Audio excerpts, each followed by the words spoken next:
ওই সানিদুল, কালকে তো আশাপুর লন্ডন থেকে ডাক্তারি ক্লিয়ার করে আসলো। ওর কাছে তো অনেকগুলো টাকা আছে, আজকে চার দোকানের পার্টিটা ও দিবে, ওকে কিছু বল না। ও তো ফিরদুসকে নিয়ে ব্যস্ত। হ্যাঁ তুই ঠিকই বলেছিস। এ আশা বল, তোরা দুজনে এত কি গল্প করছিস?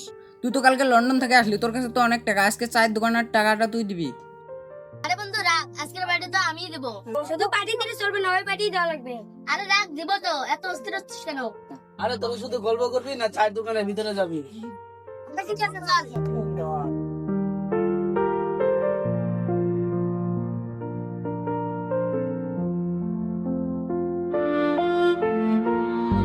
হ্যাঁ চায়ওয়ালা, তোমার টেবিলটা সাফ করে দাও।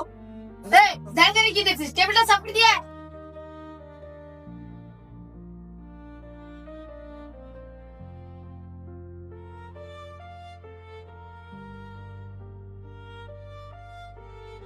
এই চায়ের দোকানদার, চারটে চা দাও।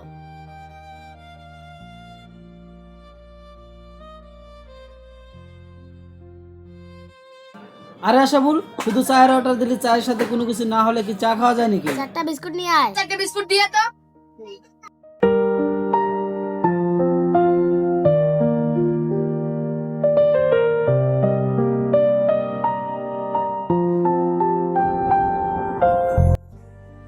আরে সানিদুল, চাটা কিন্তু অনেক মজা হয়েছে। হ্যাঁ হ্যাঁ তুই তো ঠিকই বলেছিস।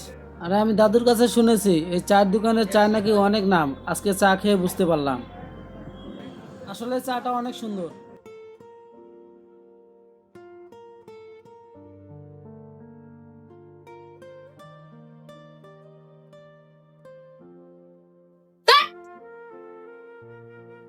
ওই মিনুল, দেখ তো ফকিন্নির বাচ্চা কি বলে, ওকে দোকান থেকে বার করে দে।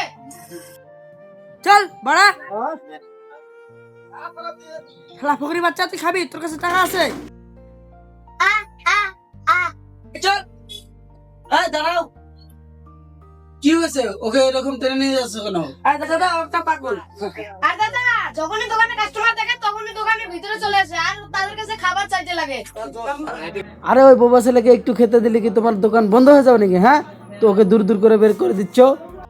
আরে ও দিনের মধ্যে 5 বার আছে, ও দিনের মধ্যে 5 বার খেতে দিলে তো আমার দোকান আসলেই বন্ধ হয়ে যাবে। আরে ও কি কি খাইতে চাই দাও, আমরা বিল দেব। এ বাবু, তুমি এখানে এসে বসো। ও কি কি খেতে চায় ও দিয়ে দাও। সকলটাকে দিয়ে এই খাবারগুলো দিয়ে দা। ঠিক আছে।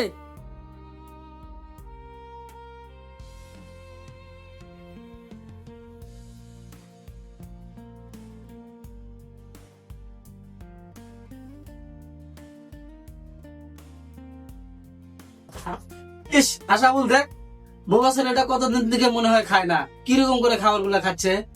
আরে আশাবুল, চা তো খাওয়া হয়ে গেল, চল এখন বিলটা দিয়ে বাজারে যাবো। বাজারে তো আরেকটা পার্টি হবে, ওইটা তো আমাদের এই ছোট খারাপ দিবে। আমাদের বিল কত হয়েছে? 30 টাকা। 3